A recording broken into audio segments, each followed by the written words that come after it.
Hey everyone, welcome back. So you already know about dining philosopher's problem. Now उस topic के अंदर हमारे term introduce हुआ था डेडलॉक.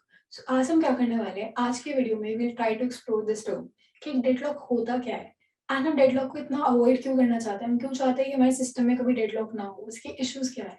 ठीक है. सो अगर हमें ये सब समझ आ गया तो आगे हम ये समझ पाएंगे कि डेडलॉक को कैसे टैकल करते हैं. So without any delay let's start with the topic. Alright then, so हम डिस्कस करने वाले हैं डेडलॉक. ठीक है. आज हम क्या डिस्कस कर रहे हैं? डेडलॉक. तो टेक्निकल टर्म्स में नहीं घुसते हैं. सबसे पहले इजीली समझते हैं कि डेडलॉक होता क्या है. ठीक है. अपने रियल लाइफ एग्जांपल यूज करके पहले प्रॉब्लम को समझते हैं, फिर उसको देखेंगे कि टेक्निकल टर्म्स में प्रॉब्लम कैसे आती है.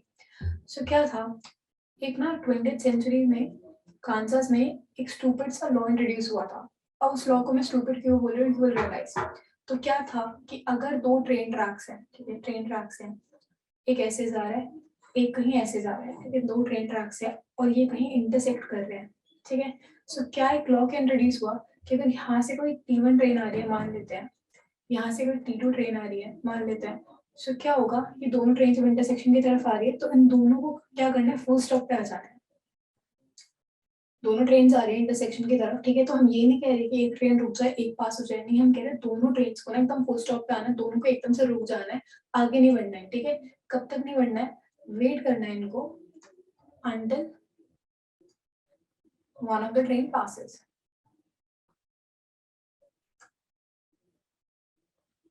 इस बात में अब समझो क्या कहा जा रहा है कि बेसिकली एक इंटरसेक्शन है. ठीक है. उस पे एक इंटरसेक्शन पे जब दिख रहा है ना दो ट्रेन आ रही, तो दोनों को रुकना है, किसी को आगे नहीं बढ़ना. और कब तक वेट करना है, जब तक उनमें से एक ट्रेन ना पास हो जाए. तो ये तो बहुत ही कॉन्ट्राडिक्टरी सी बात हो गई. कॉन्ट्राडिक्टरी सी बात क्या हो गई, हम दोनों को रुकने को कह रहे हैं और उनको चलने के लिए क्या कंडीशन दे रहे हैं कि जब कोई एक पास हो जाए. दोनों तो रुके हुए हैं, कोई पास होगी नहीं तो कोई भी ट्रेन नहीं चल पाएगी. अभी बहुत ही पहले वाली सिचुएशन हो गई. T1 क्या कहेगी, जब T2 पास हो जाए ना तब आई कैन मूव फॉरवर्ड. ठीक है. एंड T2 किस चीज का वेट कर रहा है, जब T1 पास हो जाए तब आई मूव फॉरवर्ड. तो दोनों क्या करेंगे, इन्फिनिट वेट करते रह जाएंगे, इन्फिनिट वेट करते रह जाएंगे. एंड ये हमारा क्या होगा, ये हमारी डेडलॉक की सिचुएशन होगी. ठीक है. एक उसमें फंस गए, डेडलॉक में फंस गए, दोनों एक दूसरे का वेट कर रहे हैं और कोई भी प्रोग्रेस नहीं कर पा रहा. अब ये जो डिस्प्यूटेबल एरिया था हमारा इंटरसेक्शन जो था, इसको हम क्या कह सकते हैं, इसको हम कहते हैं क्रिटिकल सेक्शन. ठीक है. जिसको एक्वायर करने के लिए लड़ाई चल रही थी. ठीक है. सो उसको हम क्रिटिकल सेक्शन कह सकते हैं. तो ये तो बहुत ही ज्यादा पुराना सा एग्जांपल हो गया, समथिंग जो हम रियल लाइफ में अपने रिलेटेबल उसमें कंसेप्ट में समझ पाए, जो हमारे साथ कई बार होता है. सो देख लेते हैं. एक स्टेयर्स का एग्जांपल ले लें. स्टेयर्स सब यूज करते हैं. सो ये हमारे कुछ ऐसे स्टेयर्स होंगे. ठीक है. सो लेट्स से यहाँ पे स्टेप 1 पे कोई पर्सन 1, ठीक है, पर्सन 1 जो है वो खड़ा हुआ है स्टेप 1 पे, एंड या स्टेप 2 पे हमारा पर्सन 2 खड़ा हुआ है. ठीक है. सो इसको क्या करना है, पर्सन 1 को कुछ काम से नीचे जाना है. ठीक है. ये डाउनस्टेयर्स आने का वेट कर रहा है, डाउनस्टेयर्स आना चाहता है. और P2 जो है इसको अपस्टेयर्स आना है, इसको ऊपर कुछ काम है, अपने घर वापस आ रहे हैं कहीं से. ठीक है. सो P1 एंड P2 खड़े हुए हैं, P2 को ऊपर जाना है, P1 को ऊपर जाना है और नीचे जाना है. सो क्या हो रहा है, P1 ने अभी एक्वायर कर रखा है हमारा स्टेप 1, ये P1 के पास है, P1 इस पे खड़ा हुआ है. ठीक है. एंड वो कहाँ जाना चाहता है, S2 पे. ठीक है. लेकिन S2 को किसने एक्वायर किया हुआ है, P2 ने. सो P1 क्या कह रहा है, मैं S1 से तभी हट सकता हूँ जब मुझे S2 मिल जाए. ठीक है. P1 क्या कह रहा है, S1 को तभी छोड़ सकता है जब उसको S2 मिल जाए. एंड P2 क्या कह रहा है, मैं S2 को तभी छोड़ सकता हूँ जब मुझे S1 मिल जाए. ठीक है. तो दोनों में से कोई कोई स्टेप नया एक्वायर कर ही नहीं पाएगा ना, अपना स्टेप छोड़ पाएगा. S1 से कहाँ जा सकता है, इसको नीचे जाना है तो S2 पे जा सकता है, लेकिन S2 तो P2 यूज कर रहा है. ठीक है. सिमिलरली P2 को कहाँ जाना है, S1 पे जाना है, लेकिन वो तो ऑलरेडी P1 यूज कर रहा है. तो एक दूसरे का वेट करते रह जाएंगे कि जब यार S1 खाली होगा तब S2 खाली हो पाएगा. ठीक है. तभी मैं S2 से ऊपर S1 की तरफ जा पाऊंगा. सिमिलरली P1 क्या कहेगा, जब S2 खाली होगा तभी मैं S1 को छोड़ के नीचे की तरफ जा पाऊंगा. सो ये एक डेडलॉक सिचुएशन में फंसे हुए हैं जिससे बाहर नहीं निकल सकते, क्योंकि ये बेसिकली एक दूसरे के एक्वायर्ड रिसोर्सेज को एक्सेस करने की कोशिश कर रहे हैं. ठीक है. सो अब टेक्निकल टर्म्स में आते हुए कि डेडलॉक कहाँ पे अगर हो रहा है, कब आती है हमारे सिस्टम में डेडलॉक की प्रॉब्लम. सो रिसोर्स एलोकेशन, हमारे प्रोसेसेस को कुछ रिसोर्सेज चाहिए होती है. ठीक है. तो रिसोर्सेज एलोकेशन के टाइम पर हमारी डेडलॉक सिचुएशन अगर हो सकती है. ठीक है. डेडलॉक क्या होती है, when set of processes and set of processes are blocked because they are holding some resource while demanding for a resource held by some other process.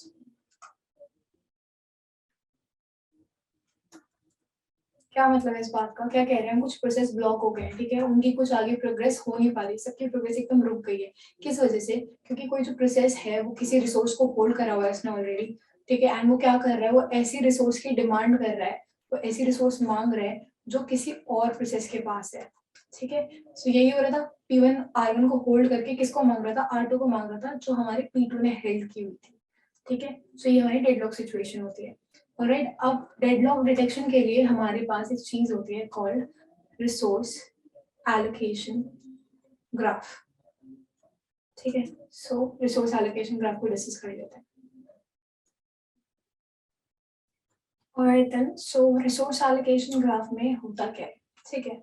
सो क्या होता है, अगर हम किसी भी चीज को वर्बली डिस्कस कर रहे हैं, ठीक है, वर्बली डिस्कस कर रहे हैं, रिटन फॉर्म में डिस्कस कर रहे हैं, या फिर हम किसी चीज को समझाने के लिए कुछ डायग्राम्स का यूज करते हैं, कुछ पिक्चर्स का यूज करते हैं, तो क्या बेटर वे है कि अगर हम कुछ पिक्टोरियल रिप्रेजेंटेशन यूज करते हैं, उससे ज्यादा क्लियर हो जाती है चीजें, ठीक है। सो हमारा रिसोर्स एलोकेशन ग्राफ है क्या? ये बेसिकली पिक्टोरियल रिप्रेजेंटेशन है, पिक्टोरियल रिप्रेजेंटेशन, ठीक है, किसकी? ऑफ रिसोर्स एलोकेशन, ठीक है। सो क्या हो रहा है, हमारे पास बहुत सारे प्रोसेसेस है, बहुत सारे रिसोर्सेज है, उनके बीच कुछ एलोकेशन चल रहा है। सो उसकी जो पिक्टोरियल रिप्रेजेंटेशन होती है उसको हम क्या कहते हैं? उसको रिसोर्स एलोकेशन ग्राफ कहते हैं, ठीक है। सो अब इसके कुछ रूल्स है, हम कैसे बना सकते हैं इस ग्राफ को, ठीक है। सो पहला रूल क्या है कि हमारे जितने भी प्रोसेसेस होंगे, जितने प्रोसेस होंगे उसको हम रिप्रेजेंट करेंगे सर्कल की हेल्प से, ठीक है। नेक्स्ट क्या है, जितनी भी हमारी रिसोर्सेज होंगी, ठीक है, जितनी भी रिसोर्सेज है उनको हम रिप्रेजेंट करेंगे स्क्वायर से या रेक्टेंगल से, ठीक है। एंड फिर क्या होता है, अब ये तो वर्टिसेस टाइप हो गए, हमारे ग्राफ है रिसोर्स एलोकेशन ग्राफ, ठीक है। सो ये तो हमारी दोनों चीजें क्या हो गई, वर्टिसेस हो गई। कुछ एजेस भी होते हैं, इनके बीच एलोकेशन कैसे हो रही है, वो हम किससे रिप्रेजेंट करेंगे? एजेस से, ठीक है। सो हमारे पास दो टाइप के एजेस होते हैं यहाँ पे, एक है रिक्वेस्टिंग एज, एक है एलोकेशन एज। सो नाम से काफी क्लियर हो रहा है रिक्वेस्टिंग एंड एलोकेशन एज क्या होगा, ठीक है। स्टिल हम डिस्कस कर लेते हैं एक बार। सो रिक्वेस्टिंग का मतलब क्या है? प्रोसेस है जो वो क्या कर रहा है, वो रिक्वेस्ट कर रहा है, प्रोसेस रिक्वेस्ट कर रहा है R1 रिसोर्स से, P1 हमारा रिक्वेस्ट कर रहा है R1 रिसोर्सेस कि मुझे R1 रिसोर्स यूज करने के लिए चाहिए, ठीक है। तो अगर हम प्रोसेस से एज शुरू करते हैं और कहाँ ले जाते हैं, रिसोर्स की तरफ, तो वो एक रिक्वेस्ट एज होगा, ठीक है। और अगर हम रिसोर्स से एज शुरू करते हैं, प्रोसेस की तरफ ले जाते हैं, मतलब क्या है, ये जो रिसोर्स है ना ये एलोकेट हो गई है हमारे प्रोसेस को, यानी कि R2 is allocated to our process P2, ठीक है। सो दो एज कौन कौन से? एक है हमारा रिक्वेस्ट है जो हमारा प्रोसेस से R1 की तरफ, मतलब रिसोर्स की तरफ होता है, एंड एक है हमारा एलोकेटेड जो रिसोर्स से प्रोसेस की तरफ होता है, ठीक है। यानी कि ये रिसोर्स एलोकेट हो गई इस वाले प्रोसेस को, ठीक है। सो ये दो एजेस भी डिस्कस हो गए। नेक्स्ट एंड लास्ट पॉइंट क्या है हमारा? इंस्टेंसेस। इंस्टेंसेस क्या होते हैं? लेट्स से मेरे पास कुछ रिसोर्स है, मैं रिसोर्सेज की बात कर रही हूँ। सो CPU हमारा एक रिसोर्स है, प्रिंटर हमारा एक रिसोर्स है। तो ऐसा हो सकता है कुछ सिस्टम में हमारे पास मल्टीपल रिसोर्सेज हो, एक ही रिसोर्स के मल्टीपल इंस्टेंसेस हो, जैसे कि मेरे पास 4 CPU है, होता है हमारे पास मल्टी प्रोसेसर सिस्टम्स होते हैं, ठीक है। सो मेरे पास 4 CPU है या मेरे पास 5 प्रिंटर्स है, तो मेरे पास क्या है, एक ही रिसोर्स के बहुत सारे इंस्टेंसेस है जिसको मैं यूज कर सकती हूँ, ठीक है। सो लेट्स से 5 प्रिंटर वाला एग्जांपल ले लेते हैं। तो हमारा रिसोर्स है R1, जो हमारा रिसोर्स है R1 प्रिंटर, उसकी कितनी है, 5 इंस्टेंसेस है, उसको मैं किससे डिनोट करूंगी? डॉट से, ठीक है। सो यहाँ पे मैं कितनी डॉट्स बनाऊंगी? 5, क्योंकि हमारे पास कितने इंस्टेंसेस है? 5 है, ठीक है। तो ये रिसोर्स कितने प्रोसेस को एलोकेट हो सकती है? एट मोस्ट 5 प्रोसेस को एलोकेट हो सकती है, ठीक है, क्योंकि क्या है, इसके पास 5 इंस्टेंसेस है, ठीक है। सो ये हमारे इंस्टेंसेस का कंसेप्ट है। प्रोसेस लाइफ साइकिल क्या होती है? Process life cycle in terms of resource allocation, resource allocation के सेंस में अगर मैं देखूं तो क्या होगा, तो सबसे पहले तो क्या करेगा, प्रोसेस रिक्वेस्ट करेगा, रिक्वेस्ट रिसोर्स, ठीक है। सबसे पहले तो हम रिसोर्स के लिए रिक्वेस्ट करेंगे कि हमें ये रिसोर्स चाहिए, तो हमें ये एलोकेट कर दो, रिक्वेस्ट कर रहे हैं, ठीक है।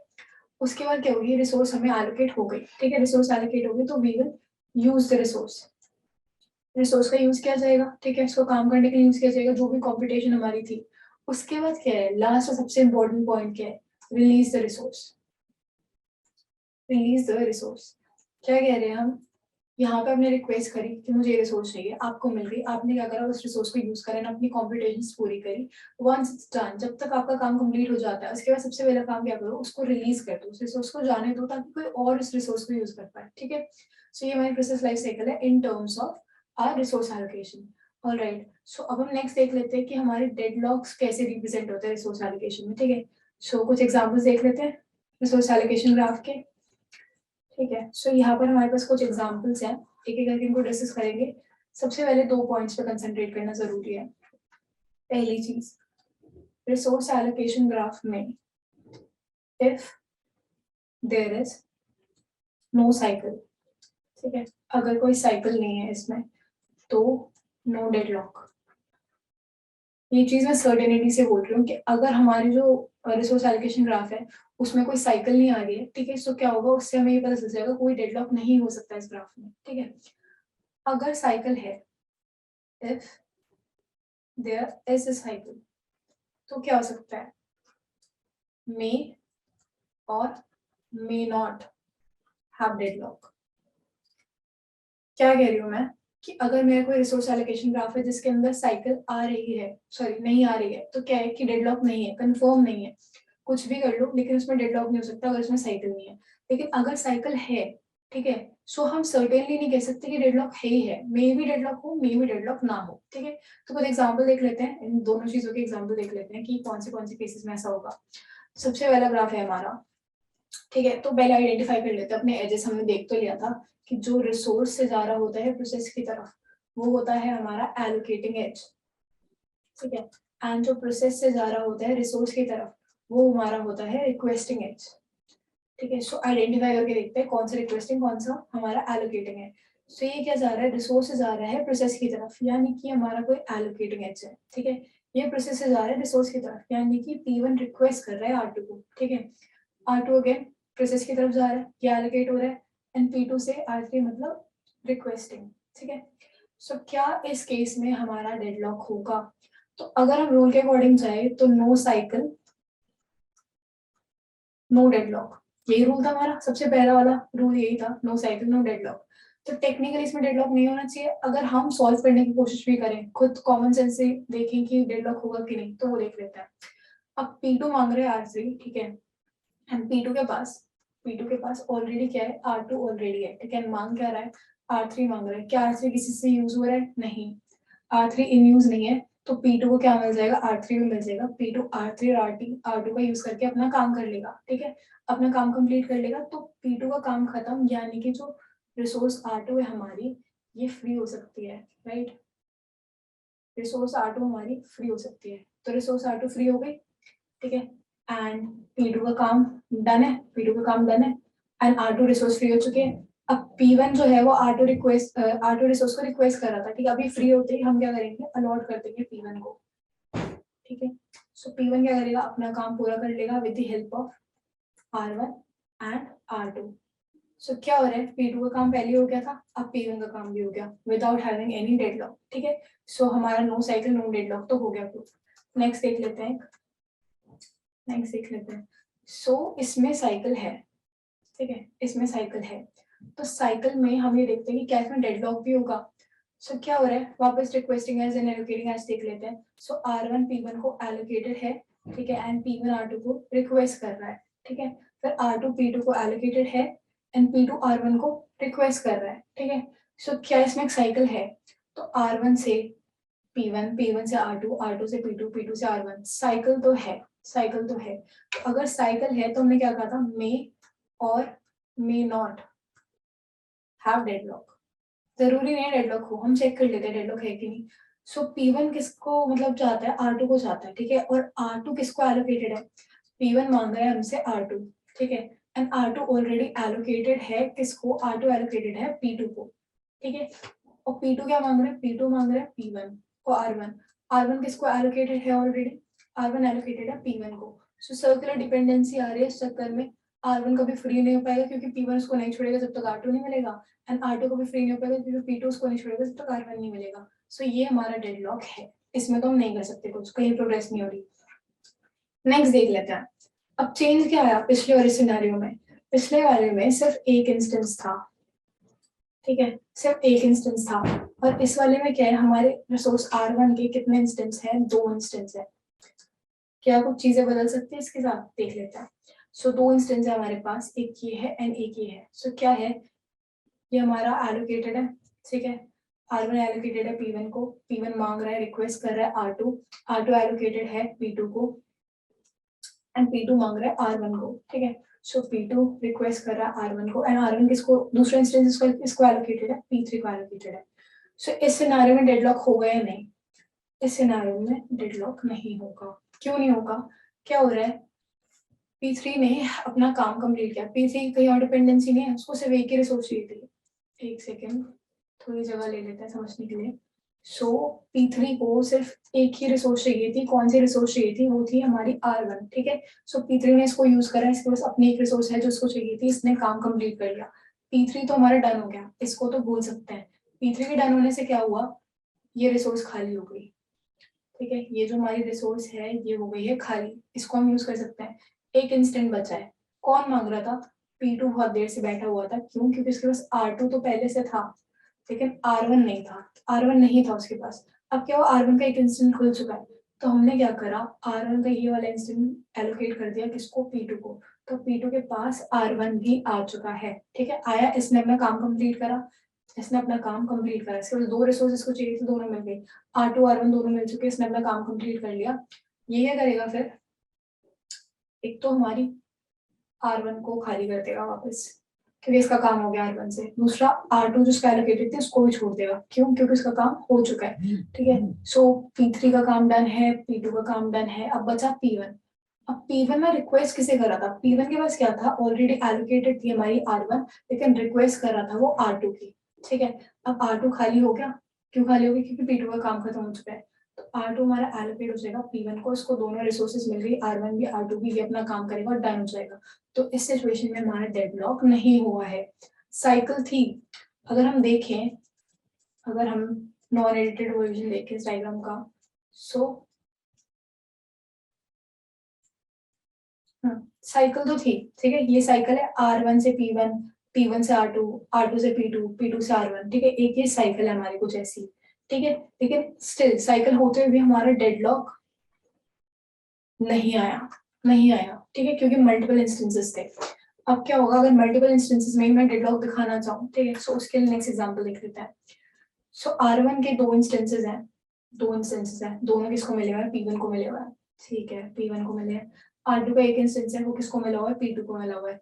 और P1 किसको रिक्वेस्ट कर रहा है? P2 को, तो वही हो जाएगा, P1 R2 मांग रहा है, ठीक है, P1 को चाहिए R2, ठीक है, लेकिन R2 ऑलरेडी किसको एलोकेटेड है? R2 एलोकेटेड है P2 को, ठीक है। सो P1 को R2 नहीं मिल सकता, तब तक वो आगे नहीं बढ़ सकता, यानी कि तब तक वो हमारी R1 को नहीं छोड़ सकता, ठीक है, R1 को नहीं छोड़ सकता। और P2 को क्या चाहिए? R1 चाहिए, तो जब तक उसको R1 नहीं मिलेगा तब तक वो R2 को नहीं छोड़ सकता। तो इस सर्कुलर डिपेंडेंसी बन रही है, ठीक है, इसमें साइकिल भी है और इसमें हमारा डेडलॉक भी है, ठीक है। सो हमने क्या देखा, एक नई डिस्कवरी हमने क्या करी, अगर हमारी नो साइकिल है, ये तो हमने पहले से देखा था, नो साइकिल है तो नो डेडलॉक फॉर श्योर, ये तो गारंटी से मैं कह सकती हूँ कि नो डेडलॉक। अगर मेरी साइकिल है, ठीक है, तो 2 चीजें होंगी, या तो 1 इंस्टेंस होगा, सिंगल इंस्टेंस वाली रिसोर्सेज होंगी, ठीक है, या क्या होगा मेरा मल्टीपल इंस्टेंसेस, मल्टीपल इंस्टेंसेस। तो अगर हमारे पास सिर्फ एक इंस्टेंस है तो मैं फिर से सर्टेनिटी से कह सकती हूँ कि जो डेडलॉक है वो होगा। अगर सिर्फ एक एक इंस्टेंस है हमारे पास हर रिसोर्स का और साइकिल भी है तो मतलब डेडलॉक होगा, बट अगर मल्टीपल इंस्टेंसेस है और साइकिल है तो मे और मे नॉट अभी भी एग्जिस्ट करता है, मे और मे नॉट, ठीक है। क्या देखा था हमने, इस वाले में क्या था, मल्टीपल इंस्टेंस थे, ठीक है, और साइकिल भी थी, तो डेडलॉक हो गया, ठीक है। इस वाले में भी क्या था, मल्टीपल इंस्टेंस थे और साइकिल भी थी, लेकिन इसमें हमारा डेडलॉक नहीं हुआ था, ठीक है। सो आ गया ना, मल्टीपल इंस्टेंसेस में साइकिल होने के बाद भी मे बी डेडलॉक हो, मे बी डेडलॉक ना हो। लेकिन सिंगल इंस्टेंस अगर अगर हमारा क्या है, सिंगल इंस्टेंस है और साइकिल है, तो पक्का पक्का डेडलॉक होगा। ठीक है। सो ये था हमारा रिसोर्स एलोकेशन ग्राफ। इससे हमने क्या करा, इससे हमने डिटेक्ट करके देखा कि हमारा डेडलॉक हो सकता है नहीं हो सकता है। ठीक है। सो उसके लिए हमें क्या रूल मिले, no cycle no deadlock. Cycle है तो अगर एक इंस्टेंस है तो डेडलॉक होगा, अगर मल्टीपल इंस्टेंस है तो मे बी डेडलॉक हो, मे बी डेडलॉक ना हो। So this is it for today's video. अब अगली वीडियो में आगे के टॉपिक पे डिस्कस करेंगे।